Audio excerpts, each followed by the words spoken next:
Hello guys, welcome back to the new video. Today in this video, I'm going to show you how you can uninstall apps on laptop or PC. Let's start the video.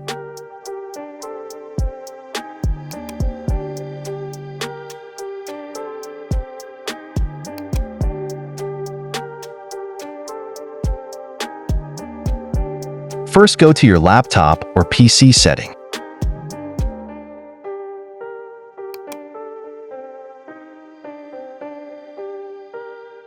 Then here tap on Apps option.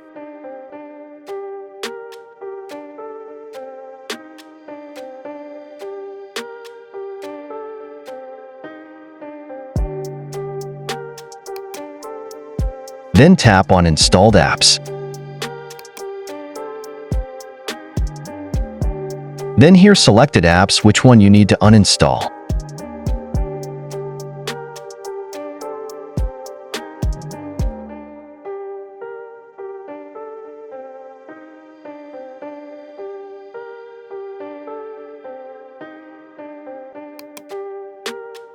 Then tap on three-dot icon and tap Uninstall. Done. Apps uninstalled successfully.